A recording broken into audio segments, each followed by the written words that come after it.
En el capítulo 7 de la vida de Jesús contada por él mismo, Jesús relata cómo su prestigio en Judea fue impulsado inicialmente por Juan el Bautista, quien fue encarcelado y finalmente decapitado por orden de Herodes y la influencia de Herodíades. Jesús describe su pesar por no haber podido salvar a Juan, pero acepta el legado que éste le dejó antes de morir. También reflexiona sobre el papel de Juan como precursor de su propia misión como Mesías. Jesús comparte sus enseñanzas sobre el perdón, el sacrificio y el servicio a los demás, destacando que las virtudes más grandes se encuentran en los senderos dolorosos. Menciona que, tras la muerte de Juan, continuó con la tradición de la purificación en el Jordán y asumió abiertamente su rol como Hijo de Dios.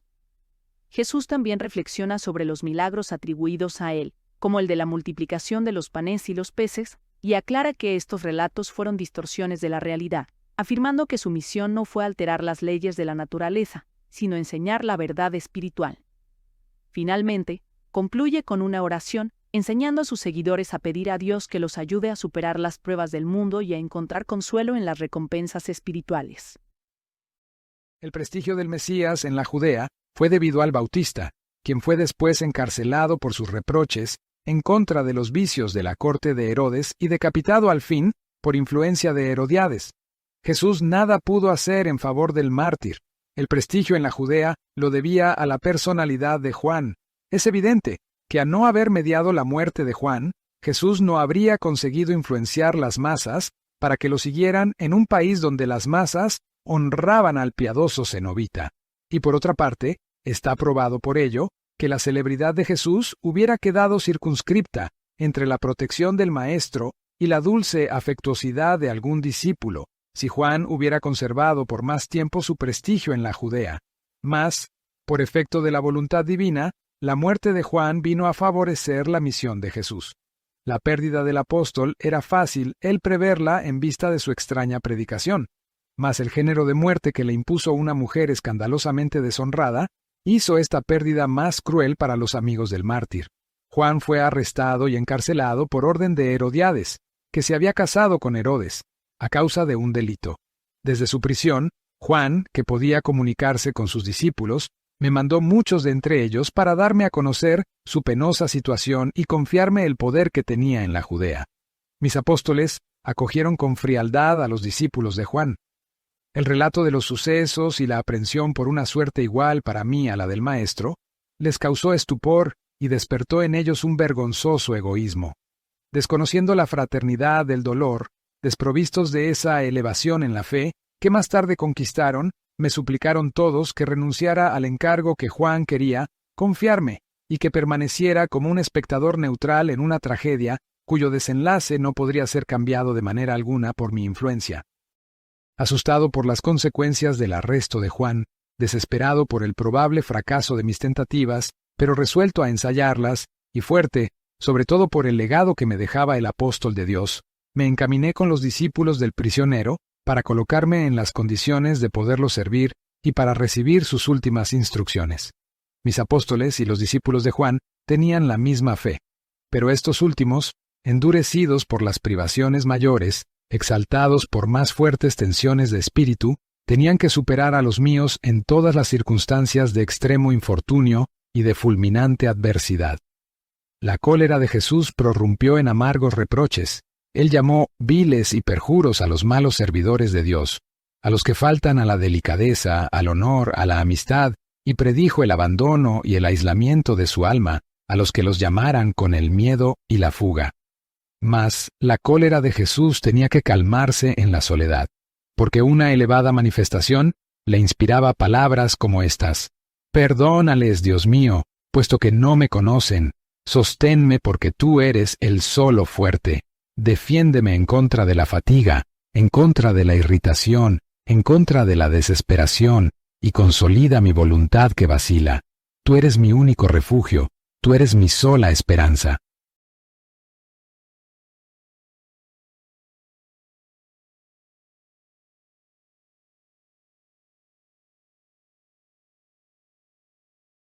Jesús encontraba amplias compensaciones en la adorable bondad de Dios a las tristezas que invadían su espíritu, y las malas impresiones desaparecían en la plegaria.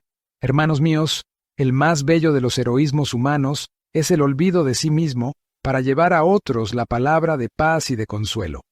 Las más grandes virtudes se encuentran en los senderos dolorosos y la marcha del alma hacia su Creador no se efectúa sino a fuerza de sacrificios. Honrad la desventura, inclinaos delante de la miseria, haced brotar la esperanza en los corazones febricientes, trabajad empeñosamente en servir a los enfermos y en adormecer sus sufrimientos. Quebrad al mal en sus obras y esforzaos en la liberación del justo. Llegué al lado de Juan con la pasajera esperanza de salvarlo, mas él ahogó esta esperanza dándome las más espantosas informaciones respecto del poder que lo mantenía en cadenas. Lo que yo debía hacer, me dijo Juan, en el interés de nuestra causa, era mantenerme alejado del centro de la persecución y continuar haciéndome de partidarios en las clases más ínfimas. Quedé solo con Juan, no habiendo nada en mis apariencias que pudiera dar la menor sospecha a los guardianes del prisionero, y escuché la palabra del apóstol inspirada ya por los resplandores que él entreveía, del más allá, entre las sombras de la muerte. De rodillas, como poco tiempo antes, durante la penitencia del Jordán, incliné la cabeza delante de esa gran figura en la historia de los siglos. Juan me levantó, me abrazó, me dio ánimo y me hizo prometer que seguiría sus consejos. Resuelto a morir antes que renegar de sus palabras, me hizo saber así la condición que se le imponía para concederle la vida y la libertad. No veo la hora de alejarme de la justicia de los hombres, y te dejo el cuidado de mi gloria ante la posteridad. Hijo de Dios, continúa mi misión. Date prisa. Los días están contados y nuestra alianza debe recibir su sello en la patria celeste, después del éxito. Date prisa. La causa de Dios está en peligro, y el Mesías, Juan confía al Mesías Jesús. Adora la causa de Dios que nos ha lanzado aquí, y marcha hacia la muerte con la mirada fija en el porvenir. En el porvenir, el nombre de Jesús será glorificado, y su fe triunfará, porque el Dios de justicia y de amor lo ha designado el Mesías de la religión universal. La voz de Juan tomó entonces un tono profético. Pasaron visiones ante él e hizo resurgir en mí la seguridad de mi futura elevación. ¡Oh, fe santa! Tú despiertas el coraje y las virtudes, proporcionas el desprecio de los honores y de los sufrimientos, cumples milagros de amor y de sacrificios, adquieres fuerzas y devoción, llevas la libertad al espíritu y la tranquilidad a los corazones. Tú eres la puerta de la esperanza, la llama de la caridad, la estrella maravillosa que brilla en el cielo oscuro de los náufragos. Oh, amor de Dios Santo, tú solo te manifiestas al alma creyente y a todo espíritu fuerte y desligado de las tinieblas.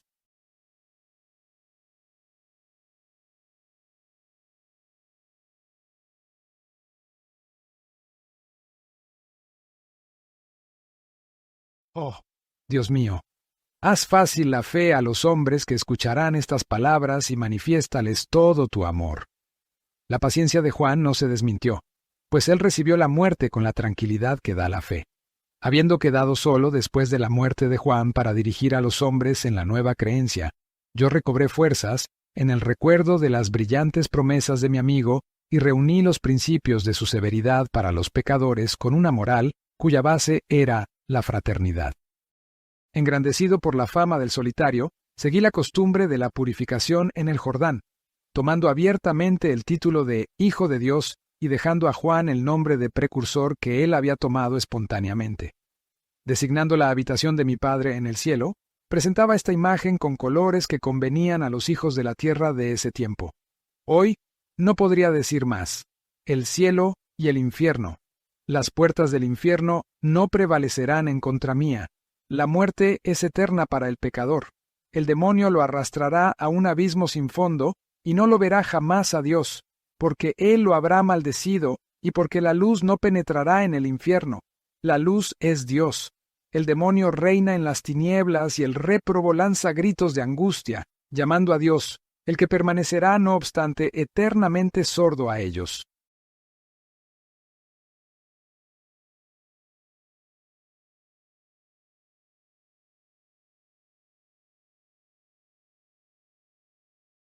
Hermanos míos, los enemigos de Jesús han sacado partido de estas contradicciones para acusarlo, y el expediente que Jesús empleaba para dominar las masas le valió el que se le hiciera considerar como un ambicioso de los favores populares. Pero las pruebas respecto de las verdaderas intenciones de Jesús se encuentran en sus invariables demostraciones en cuanto a la fraternidad e igualdad entre los hombres, en su continua familiaridad con los más pobres y más desvergonzados, en su fácil renuncia a los halagos de la carne, en su alejamiento de las riquezas y de la disipación mundana, en su modo de presentarse, en sus hábitos, en su suplicio, que pudo evitar, y en fin, en el supremo honor que recibió de Dios al designarle como vuestro Mesías y vuestro iniciador en las nuevas doctrinas, en su felicidad, sus dolores, sus alegrías, su gloria. Sabedlo, hermanos míos, la pura luz de Jesús lo llevaba a establecer una creencia basada en la ley divina de la asociación fraterna de los espíritus, mas no era llegado aún el tiempo de esta elevada demostración, y Jesús tenía que plegarse a los solos medios que podían consagrar su popularidad. Sabedlo también. Jesús tenía como guía la inspiración de los espíritus del Señor, pero Jesús llamaba hacia sí la inspiración mediante la emulación de su misma voluntad, y muchas veces, errores, cuyo recuerdo le impone su memoria, fueron cometidos, siendo su causa la desviación de su juicio, en circunstancias en que el solo libre albedrío debe gobernar el espíritu. Me manifiesto ahora con la alta protección de Dios. En el mundo terrestre también hablaba con la alta protección de Dios. Entre mis dos apariciones corren 10 y 9 siglos y mi filiación, así como mis palabras, no pueden ser las mismas. El Hijo de Dios es un espíritu inteligente, llegado a su más alto destino, por el cumplimiento de los deberes trazados a todos los espíritus de su orden. Y las palabras de Jesús con los hombres de estos tiempos tienen que señalar la distancia existente entre ellos y los pueblos de la Judea a los que se dirigía Jesús en su vida corporal. Emociones de elevada significación empujaban a Jesús hacia la familia espiritual, por él merecida, y al mismo tiempo, las emociones de su vida carnal durante su misión humana lo empujan a manifestar el origen y el fin de ésta a los hombres de hoy día. ¿Qué sería necesario para hacer desaparecer las dudas de la gran mayoría de estos hombres? Sería necesario repetir mis conversaciones familiares de otros tiempos, y sus divagaciones en los discursos destinados a honrar la humanidad futura, con la exposición de los deberes y de la revelación de las verdades prometidas al hombre inteligente.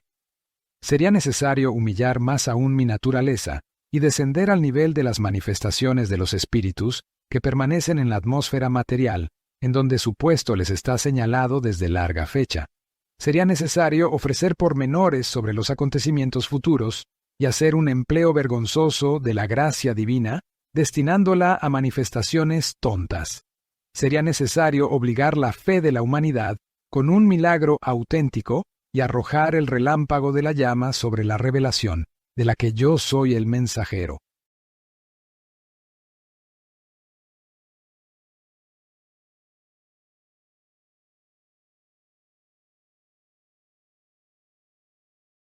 Exponer mi opinión sobre el papel no vale nada, lo mismo que el describir el camino que yo seguí. ¿Dar la penetración del porvenir? ¿Qué importancia podría tener ello para hombres cuya vida se pasa en el desperdicio de la inteligencia, en el embrutecimiento que origina el abuso de la fuerza, en los permanentes deseos ambiciosos e inmorales, en el grotesco desdén por todo lo que les recuerda la fragilidad de la existencia presente y la pesada responsabilidad del espíritu inmortal, en la negación de Dios y en el desafío arrojado a su justicia, con abominables divagaciones y con ejemplos más abominables aún, en el olvido completo de las atribuciones de hombre y en el olvido de todo pudor, de toda delicadeza, de toda probidad, de todo honor, de todo sentimiento humano? Me coloco al nivel intelectual del médium, que elegirá a algunos hombres de espíritu grande, encontrarán debilidad en mis manifestaciones, y otros de más modesto talento harán notar las dificultades que surgen de estas mismas manifestaciones. Otros, y son los más numerosos, me acusarán de haber engañado al pueblo hebreo con enseñanzas que lo animaban a abrazar una creencia que yo mismo no tenía.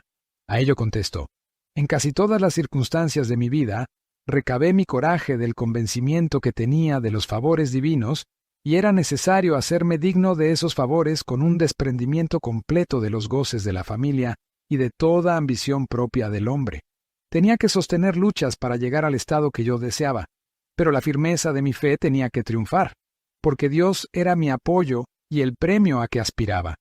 La misericordia divina no me mandaba para llenar una misión fraterna, ¿y no bastaba acaso la fuerza de este pensamiento para levantarme lleno de ardor después de un momento de depresión? En casi todas las obras de mi vida me preocupé del fin. En cuanto a los medios para persuadir y convencer a los hombres, empleé los que requerían la situación de las cosas y la inteligencia de mis oyentes.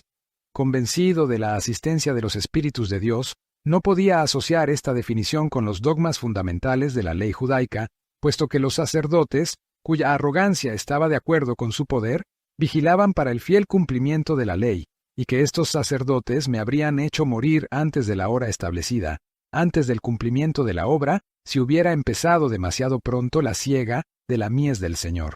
Tenía el convencimiento de la asistencia de los espíritus de Dios, pero al mismo tiempo estaba seguro del peligro que corría por esta revelación en una época en que los espíritus no estaban dispuestos a recibirla, y fundé una doctrina más en armonía con el desarrollo del espíritu humano, persuadido de que más tarde estas verdades se abrirían camino.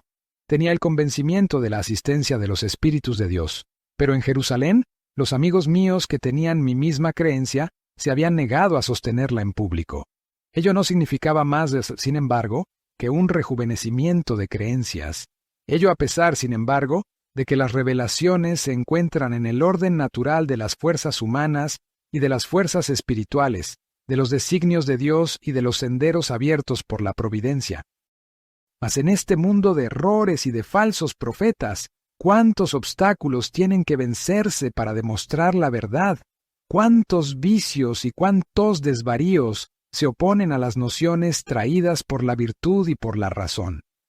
Oh mártires de todos los siglos que me habéis precedido, oh mártires de todos los siglos que me habéis seguido, descended de las regiones en que ahora os encontráis para decir conmigo, pobre humanidad, ¿cuándo pues llegarás a ser digna de los esfuerzos de los que quieren emanciparte? ¿Cuándo tendrás tú el coraje de levantarte y de mirar a Dios, de maldecir la ignorancia y de lanzarte hacia la inmortalidad con la fe y con el amor?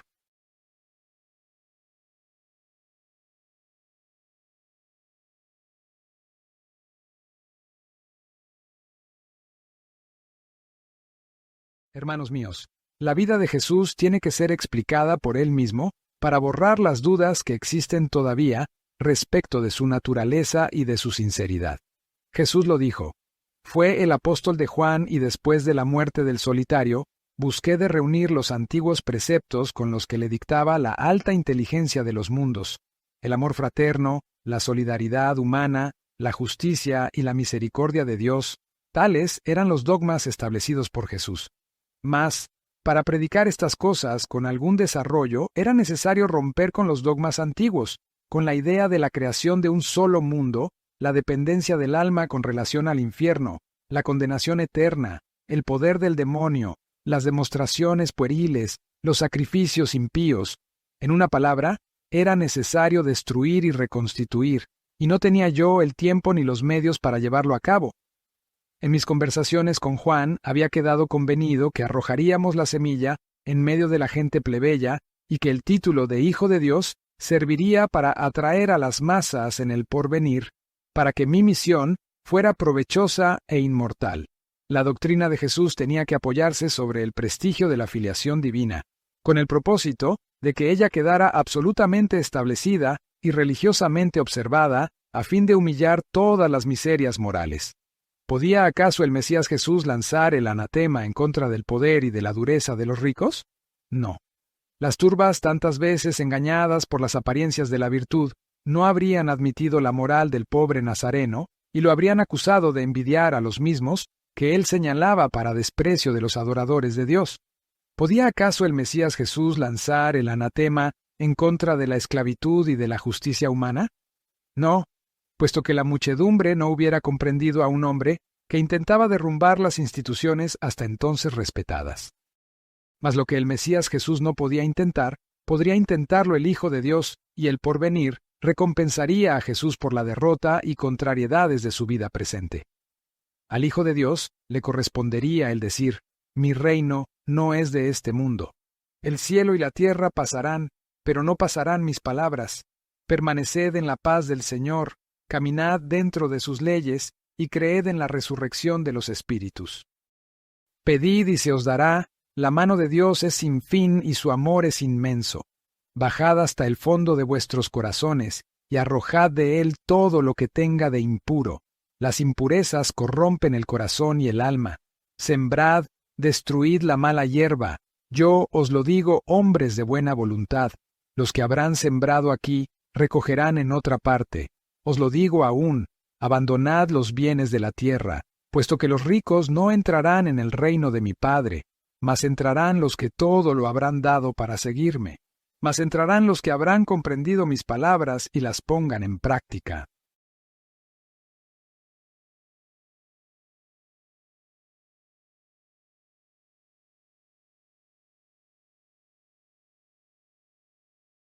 Yo era el enviado de la justicia de mi Padre, y me hacía el intérprete de su misericordia. Venid a mí, vosotros que habéis pecado, y os perdonaré. Venid, la liberación de vuestras almas se efectuará por obra de mi amor. Yo soy el buen pastor, y buen pastor da la vida por su grey.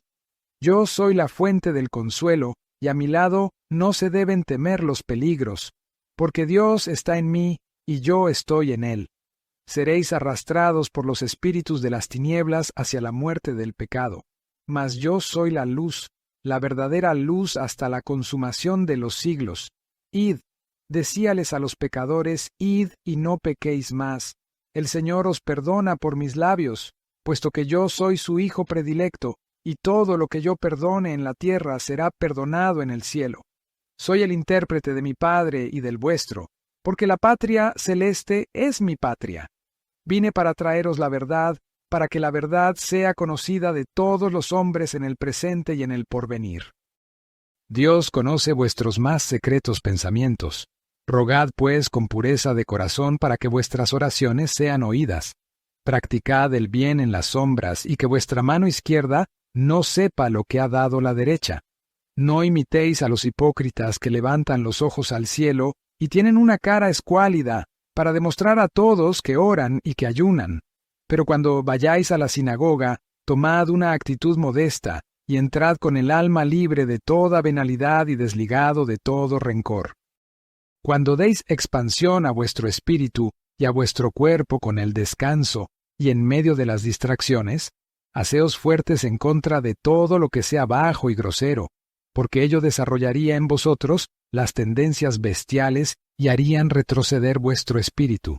Cuando os encontréis en la aflicción, decid, Dios mío, sea hecha tu voluntad y no la mía. Enseguida, Dios os mandará la alegría y la fuerza. Cuando os encontréis en la abundancia, distribuid lo necesario a los que no lo tienen, y cuando os encontréis en la necesidad, recurrid a vuestros hermanos. Todos los hombres son hermanos, y Dios les dice, amaos los unos a los otros, y amaos sobre todas las cosas. Mis gustos me llevaban a las reuniones populares, y a menudo la curiosidad que acompañaba a mi persona desnaturalizaba mis palabras arrojándolas a las pasiones entusiastas de los amigos de lo maravilloso. Mis enemigos tomaban nota del ruido que se hacía alrededor de mis milagros y más tarde me acusaron de haber dejado que se creyera en estos milagros por no haberlos negado en lo más mínimo. Mi naturaleza de hijo de Dios, hermanos míos, es para vosotros un sujeto de estudio y tengo que definírosla completamente. Pero voy antes a explicar 2 milagros referidos en vuestros libros, y si los elijo es por encontrarlos de una inventiva más exagerada que las de los demás. En la ciudad de Jericó, un ciego vino a encontrarse en el camino de Jesús y se puso a gritar, «Jesús, Hijo de Dios, haz que me sea dada la vista». Jesús dijo, «Te es de vuelta la vista», y él vio. Hermanos míos, el ciego de Jericó es una quimera. El hombre enfermo encontraba siempre en mí consuelos y también algunos medios de alivio, debido a mis estudios sobre las enfermedades humanas. De estos milagros yo no he tenido conocimiento, sino por los escritos de vuestros historiógrafos.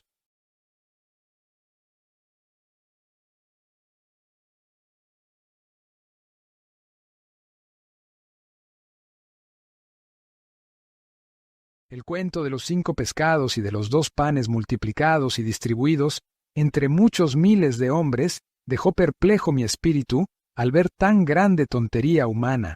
¡Ah! Hermanos míos, Jesús, como acabo de decir, se encontró a menudo en medio de las reuniones populares, pero jamás hubo algo de su parte que pudiera dar lugar a semejantes fábulas. ¿Con qué objeto hubiera provocado la creencia en estos trastornos de la naturaleza material mientras decía que el poder del Padre residía en el Fausto de la creación y en las inexorables leyes naturales de la materia? Al principio de este libro os referí la resurrección de una jovencita, resurrección que solo existió en la imaginación de los asistentes, pero que yo dejé pasar como un hecho real porque no veía entonces inconveniente alguno en ello. La jovencita no había vuelto a la vida, yo lo sabía, pero aproveché de la ilusión de los padres para inspirarles la fe en la resurrección del espíritu. Pero en cuanto a lo sucedido en Jericó y en todas las circunstancias en que se me hace aparecer como violando las leyes de la existencia material, insisto en mi negación absoluta respecto de mi participación en tales mentiras. Insisto en estos principios de alta filosofía religiosa, que Dios no ha pasado jamás los límites puestos por Él mismo, que Dios no ha concedido a nadie la facultad de transgredir las leyes divinas, las que reposan sobre leyes inmutables, que Dios es un ser demasiado perfecto para engañarse, demasiado justo para favorecer a unos y dejar a los otros de lado, demasiado adorable para descender a combinaciones del género de las que se encuentran a cada paso en vuestros pretendidos libros sagrados. Oh, ciertamente Dios me ha protegido.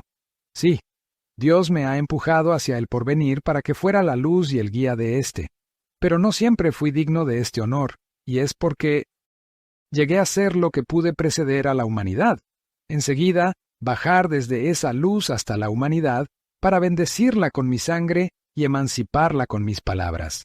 Será también Hijo de Dios el hombre que saborea la paz en medio de la tristeza y de los sufrimientos, porque él es libre de pensar, libre de adorar a Dios, libre de llevar alivio a sus hermanos con la fuerza del espíritu y la efusión del corazón, porque él es libre de vivir sin apostatar de su fe y de morir confesándola, libre de marchar hacia adelante durante la vida y después de la muerte. Será también hija de Dios la mujer de la tierra, que habrá sufrido todas las desilusiones con dignidad, que habrá defendido todos sus derechos con la conciencia de su valer espiritual, que habrá ascendido las gradas de la ciencia divina y multiplicado sus buenas acciones para ofrecerlas al Dios del universo. Será hija de Dios, y podrá conservar este nombre tanto ante el mundo que habrá dejado, cuanto ante el mundo hacia el cual habrá sido llamada por la voluntad divina. Deseaba yo con demasiado ardor la felicidad de los hombres, y era demasiado absoluto en mis propósitos para justificar la opinión de los que emplean con demasiada crudeza el calificativo de impostor o de los que disimulan el propósito de esta injuria con expresiones más favorables para la lectura de sus libros.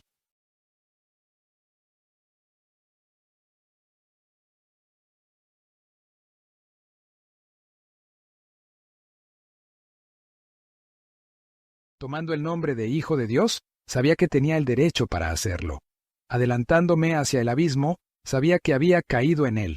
Me era agradable la amargura de la muerte, como hombre obligado a morir, y predecía a mis apóstoles el abandono del que más tarde se hicieron culpables. Pedía fuerzas a mi elevada protección espiritual y en mis alianzas humanas descendía a debilidades comunes a todos los hombres. Mi naturaleza era, pues, como todas las naturalezas humanas, dividida entre la atracción de la divina providencia y la atracción de las alegrías humanas, pero el progreso de mis pensamientos, cada vez mejor y más intensamente dirigidos hacia el horizonte celeste, tenía que destruir mis tendencias corporales, convirtiéndome en el Mesías inmortal. El hombre desvinculado de los estorbos mundanos es realmente el Hijo de Dios. Juan lo había dicho antes que yo, y él no tenía solo en vista el porvenir conquistado, cuando me hizo prometer que respetaría mi denominación y de sostenerla ante todos y en contra de todos. Mi posición de Hijo de Dios, hermanos míos, es mejor concebible para los adeptos de la religión universal, que para las almas encerradas en el círculo estrecho de una religión humana. La religión universal se funda en la justicia de Dios, no levanta templos para una fracción de hombres, no tiene formulismos externos forzados, pero da la paz después de la oración, porque la oración está despojada de todas las supersticiones que acompañan a las religiones humanas. La religión universal define a Dios con sus atributos de grandeza y de poder. Las religiones humanas definen a Dios con las debilidades inherentes a la humanidad. La religión universal tiene su asiento en el alma, como en un santuario. Las religiones humanas están condenadas al error y a los alzamientos de la razón. La religión universal se manifiesta con la elevación en los pensamientos y el deseo de perfección. Las religiones humanas exigen la fe sin proporcionar el sentimiento de la fe. Ellas concluyen por convertir al hombre en fanático e incrédulo. La religión universal, hermanos míos, os dice que todos somos iguales, en virtud de nuestro origen. La religión universal os eleva en el porvenir y os garante en contra del orgullo, hablándoos del pasado. La religión universal os da la definición exacta de vuestro ser y os salva de la desesperación. Os inicia en la gloria de vuestro Dios y os promete alegrías en su casa. La casa de Dios es la casa de las inteligencias que han llegado a la perfección y al coronamiento. Es la patria del Hijo de Dios. De ahí viene Jesús en este momento para explicaros su naturaleza. De ahí bajó en un día de misericordia, para ser Mesías, vuestro guía y consolador. Desde ahí también os bendice todas las veces que sus miradas piden la luz de Dios para mandárosla. Desde ahí os llama a todos, sí a todos, los unos después de los otros. He ahí el cielo, el porvenir de la religión universal, he ahí la mañana deliciosa de vuestra noche actual, el fin de vuestros esfuerzos, el trabajo de vuestra existencia, conquistar la muerte, conquistar la luz, conquistar un lugar en el sol de los soles, una voz en el concierto de las armonías divinas, conquistar la perfección del espíritu y no descender de las altas regiones, sino para ayudar a las almas débiles, libertar las almas esclavas, sino para demostrar a los ignorantes la grandeza de Dios y el elevado destino del espíritu. Ah, hermanos míos, mereced esta dicha y recread vuestra alma con esta esperanza.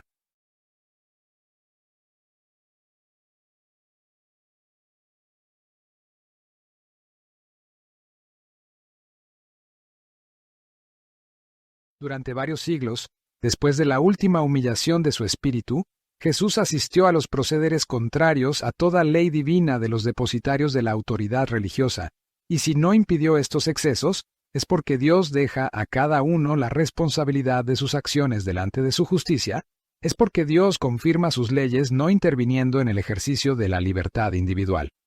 Las fuerzas ocultas pueden bien sacudir un mundo, los mesías y los agentes superiores de la autoridad divina pueden bien ser los mensajeros de luz.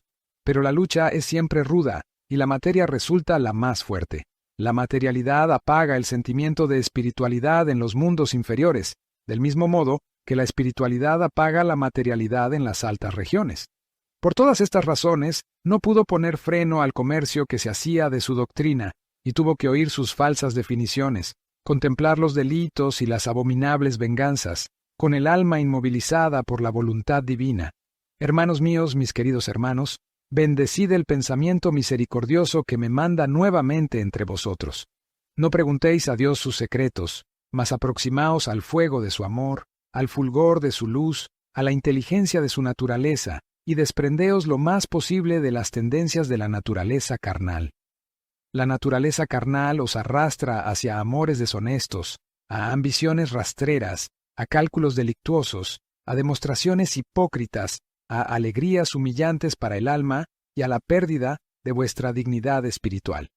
Hombre como vosotros, yo también estuve sometido a las leyes de la materia, y vengo a deciros que Dios quiere la posesión de vuestra alma toda entera.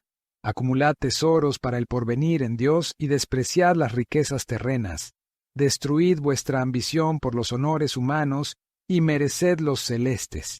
Empezad la reforma de vuestros gustos depravados, de vuestros hábitos licenciosos, destronad el orgullo y el egoísmo para hacer resplandecer la modestia y la caridad. Adorad a Dios como la luz y la libertad, como la calma y la fuerza, la inteligencia y la pureza, y no lo insultéis más con oraciones hechas sin la comprensión de sus atributos, que quieren la libertad, la calma, la fuerza, la inteligencia y la pureza de vuestros deseos, de vuestro amor, de vuestra fe y de vuestra esperanza. Permaneced en la paz conmigo, vosotros que queréis seguirme, y pronunciad en la efusión de vuestro corazón la oración que os voy a dictar para terminar este capítulo. Dios mío, haz que este mundo se me represente tal como es realmente. Un lugar de pruebas, un fardo doloroso, una habitación fría y temporal.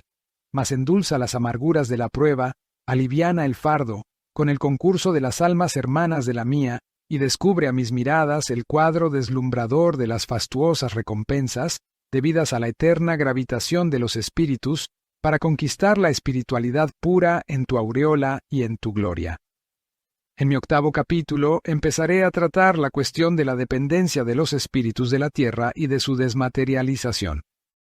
El capítulo 8 de la vida de Jesús contaba por él mismo, aborda el origen, desarrollo y propósito del espíritu humano, resaltando la relación entre el alma, el espíritu y la materia. Jesús expone que el libre albedrío y el sentido de responsabilidad son inherentes a la naturaleza humana desde su estado primitivo. El espíritu, como creación de Dios, evoluciona desde una condición animal hacia una lucidez espiritual que guía sus acciones. Puntos clave del capítulo. 1. Origen del espíritu. Se describe al espíritu como una creación divina impulsada por el alma y expresada a través de la materia. Este proceso refleja la progresión desde instintos animales hasta cualidades espirituales más refinadas. 2. Progreso espiritual. El desarrollo del espíritu depende tanto de su entorno como de las influencias de otros espíritus. La humanidad en su conjunto retrasa su progreso espiritual debido a un bajo nivel moral generalizado. 3. Dualidad alma-espíritu. El alma es la fuerza sensitiva y vital que interactúa con el espíritu, cuya función es el pensamiento y la memoria.